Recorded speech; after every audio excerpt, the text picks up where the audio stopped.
What if you've been thinking about money all wrong?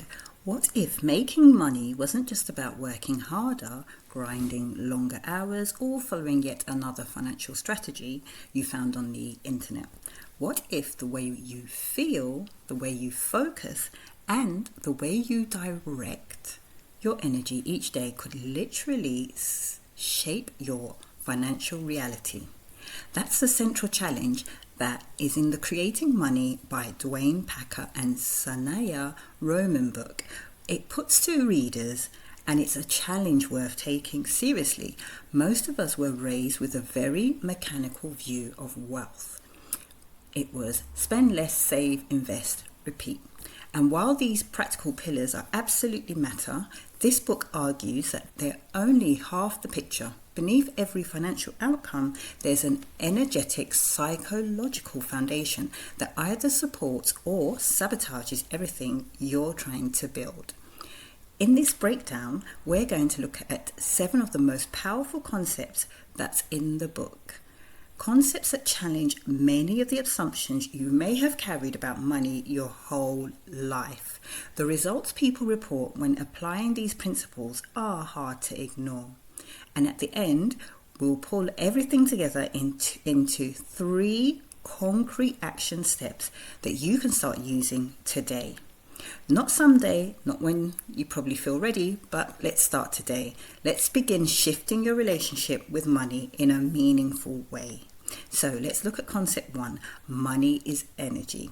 Let's start with the foundational premise of the entire book, and arguably the idea that requires the biggest mental shift.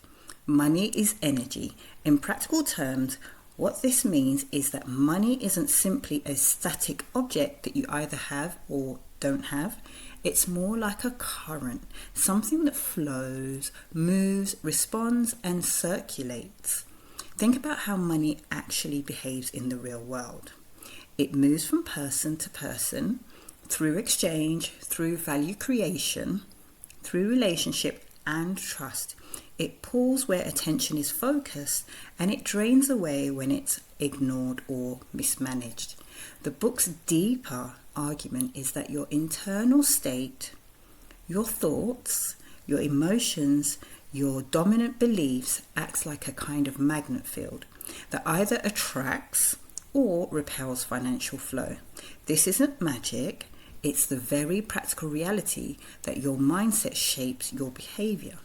Your behavior shapes your habits, and your habits shape your results over time. Consider 2 people with identical skills and starting points. One wakes up each morning consumed by the thought, I don't have enough, I'm always behind, money is so hard to come by. The other approaches their day with the orientation that there are opportunities here, I can create value, money flows when I show up fully. Over months and years, those 2 internal beliefs produce wildly different external results. Not because of magic, not because of the daily decisions, conversations, risks, and actions that each mindset makes. The book asks you to stop treating money as an endpoint, a destination you're trying to reach, and start treating it as a flow you're learning to participate in. That single reframe from scarcity as a fixed state to abundance as a natural current you can align with is the foundation everything else rests on. Also, if you think about it, when you work actively for money, you're exchanging your energy for money. So concept 2, this looks at your beliefs shaping your financial reality. Most of us absorbed a dense web of stories about money. Perhaps you heard things like, we can't afford that, money doesn't grow on trees, rich people are greedy, you have to work yourself to the bone to get ahead. People like us don't end up wealthy. None of these were necessarily said to harm us. They were often passed down with love from parents and communities trying to manage real financial stress. But they lodged themselves deep, and today they operate as invisible filters through which every financial opportunity passes. Creating Money is very direct on this. point. You don't attract what you want, you attract what you believe is truly possible for you. You can want financial freedom with every fibre of your being, but if somewhere underneath that desire sits a belief that wealth is selfish, or that success is only for a certain kind of person, or that you personally are bad with money, that belief will quietly undermine every strategy you try. This is why so many people plateau. They apply the right tactics, they read the books, follow the advice, take the courses, but results stall because the internal infrastructure hasn't shifted. It's like pressing the accelerator while the handbrakes is still on. The work here isn't about pretending negative beliefs don't exist. It's about surfacing them, naming them clearly, and then consciously, repeatedly choosing to replace them with beliefs that are both empowering and credible to you. Not toxic positivity, but genuine rewiring based on evidence you can gather from your own experience. So, concept 3, clarity creates flow. Here's a question worth sitting with. What exactly do you want financially? If your answer is some version of more money or financial freedom, or to be comfortable, you're in the same boat as most people, and also experiencing the same frustration as most people. Because vague desires produce vague results.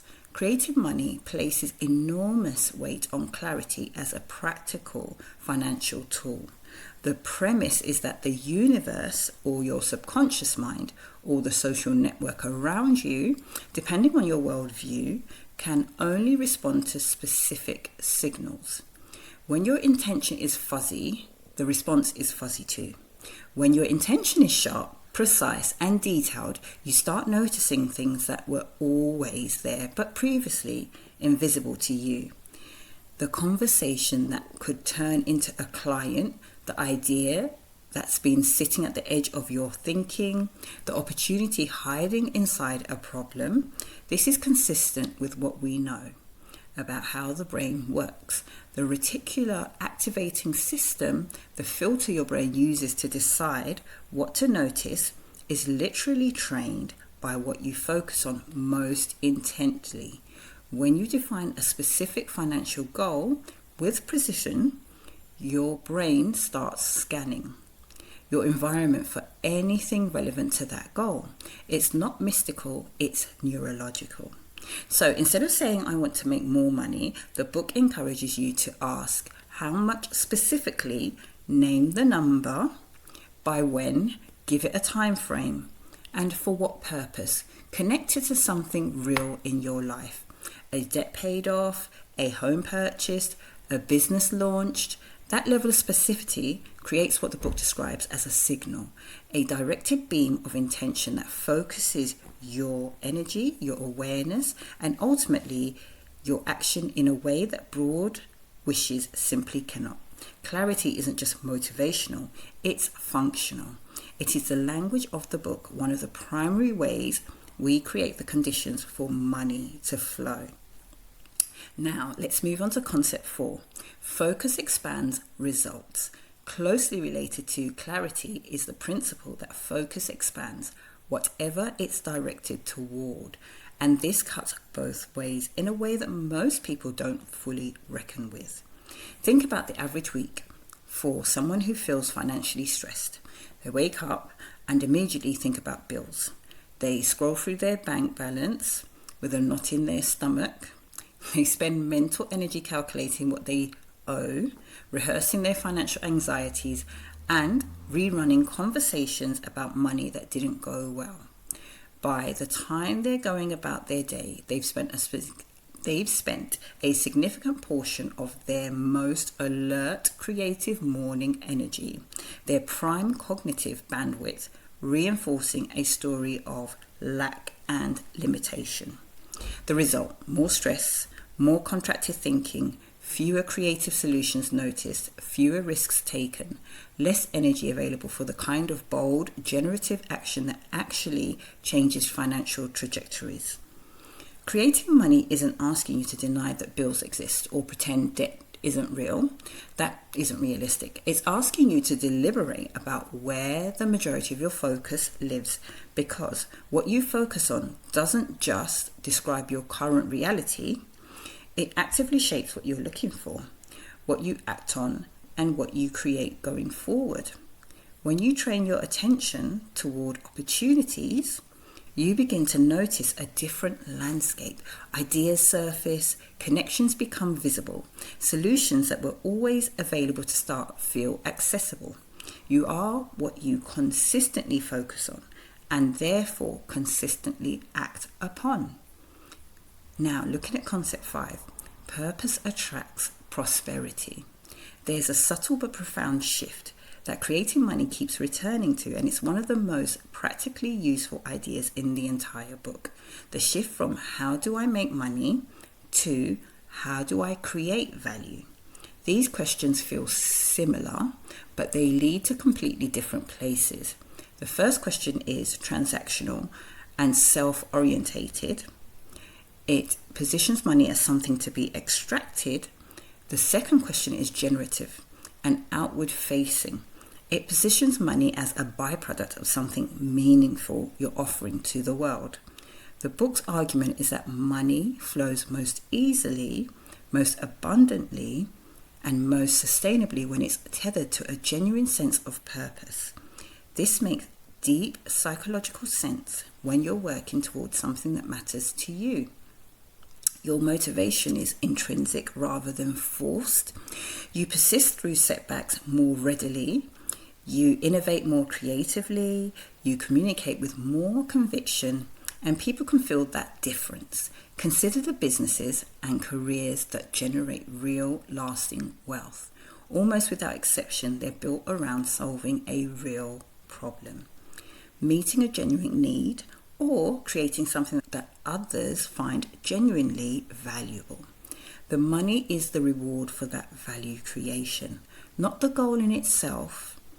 This doesn't mean you need to be running a charity or saving the world. Your purpose can be as simple as building a business that gives families something they love, or developing a skill that makes your clients' lives significantly easier, or solving a problem in your industry that everyone finds frustrating. The key is that there's a genuine why beneath the financial goal, something that makes the whole endeavor feel meaningful rather than just lucrative. When you're operating from that place, the book suggests you don't just attract money, you attract support, collaboration, and opportunities that you would never have manufactured on your own. Concept 6 now. This looks at receiving is a skill. This concept tends to catch people off guard, and it's worth spending some real time here because the resistance to it can be deep and well disguised. Most people are raised to be self-sufficient, work hard, have humility. They have a complicated relationship with receiving. We've been taught in subtle and not so subtle ways that needing help is weakness, that accepting good things too eagerly is greedy, that we should always be doing more to deserve what comes to us. The practical consequences of this are significant. Think about how you respond when someone pays you a genuine compliment, or a friend offers to introduce you to someone who could change your career or business trajectory. Maybe when a business opportunity lands in your lap that feels almost too good to be true. If your instinct is to deflect, minimize, add caveats, or immediately look for the catch, you are blocking your flow. Not metaphorically, literally, you are taking real opportunities and refusing them or diminishing them because somewhere inside there's a belief that you haven't quite earned them, or that you wanting them openly isn't acceptable. I know that I initially had that mindset to try and be self-sufficient, but over time I've realized that sometimes you just need to accept some help. Creating money makes the striking argument that receiving is not passive. It is an active skill that must be developed with the same intentionality you'd bring to any other capability. It requires you to become aware of the moments you deflect abundance to catch yourself and choose differently, and to practice repeatedly, deliberately, the act of accepting good things gracefully and completely. This applies to money, yes, but it also applies to opportunities, relationships, recognition, help, and luck. All of these are part of the broader flow of prosperity, and all of them require that you are genuinely open to receiving them when they arrive. Now, lastly, let's look at concept 7. Take aligned action. Everything we've covered so far, our energetic nature of money, the power of beliefs, the importance of clarity, focus, purpose, and receiving, might create the impression that this is primarily a mindset book. That if you think the right things and hold the right beliefs, wealth will materialize. Creating money is clear that this is not the case in the book. You must act. The internal work is not a substitute for external action. It's the foundation that makes your action more effective, more consistent, and more powerfully directed. But the book draws an important distinction between random action and aligned action. Random action is what most people do when they're operating from anxiety, frantic, scattered, reactive effort that produces business but not necessarily results. You take every opportunity because you're afraid to miss out. You say yes to everything. You pivot constantly. You're working hard but not moving purposely in any particular direction. Aligned action is different. It means acting on ideas that genuinely feel right for where you are and where you're going, not just ideas that seem lucrative or impressive. Moving towards your goals with consistency rather than intensity. Trusting the compound effect of small deliberate steps taken daily. I found this point very interesting and something that I definitely try to work towards. Also, paying attention to what the book calls intuitive nudges. Those quiet signals that a particular path, conversation, or project deserves more of your energy. This doesn't mean waiting to feel perfectly inspired before you do anything. Action itself creates clarity. Often you don't know whether something is right for you until you begin. The broader point is this. The internal and external work are not in competition. A transformed mindset without consistent action produces nothing. Constant action without a supportive inner foundation produces burnout and fragile results. The combination, clear beliefs, focused intention, purposeful effort, where real sustainable financial change happens. 3 action steps you can start today to begin shifting your financial reality in the direction these principles point towards. So, action step 1, rewrite your money beliefs. Set aside 20 minutes and do something most people never do. Write down your actual honest beliefs about money, not the ones you think you should have, the ones you actually carry, the beliefs that show up when you imagine earning significantly more than you currently do, the ones that whisper when an opportunity arrives, the ones that were handed down through your family's language around finances. Once you have them on paper, you can begin the work of replacing them, not through denial, but through deliberate substitution. For each limiting belief, craft an alternative that is both empowering and genuinely credible to you. Money is always a struggle, is that one you say? It can become money flows to me as I consistently create and deliver real value. Or another could be wealthy people are different from me.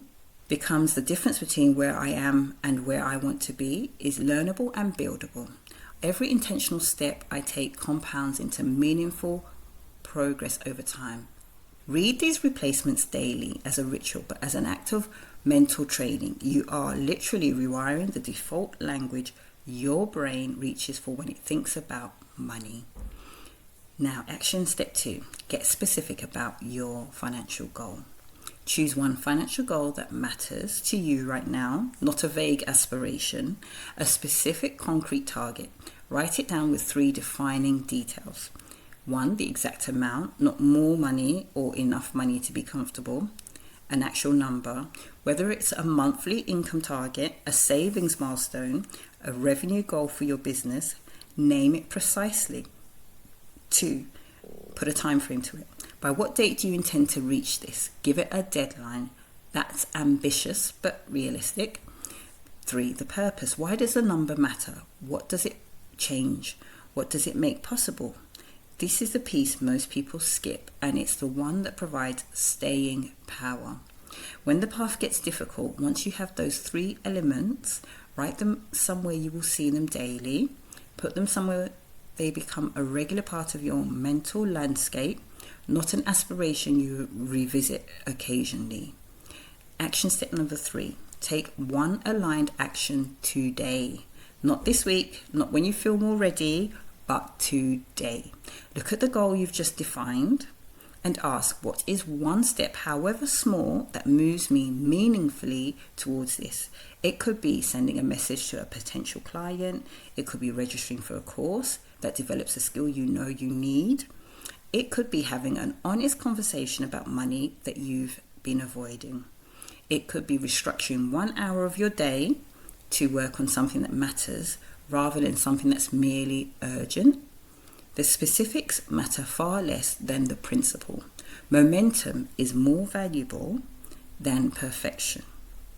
And each action you take makes the next one easier because you're building not just progress, but the identity of someone who acts on their intentions. That identity, more than any single strategy, is what creates lasting financial change. Now, here's a final thought. If there is one through line in creating money, it's this. Wealth is not built from the outside in. It starts from the inside out. The external strategies and systems, they all have their place, but they rest on a foundation of belief, clarity, focus, purpose, and openness that most of us have never been taught to consciously cultivate. That's the real work that this book is inviting us to do. Shift your mindset, align your actions, stay open to receiving what you're creating space for. Do that consistently, and the results won't just be possible, they'll be inevitable. So remember always to design your profits first and your spend second. Comment below, what actions are you going to take?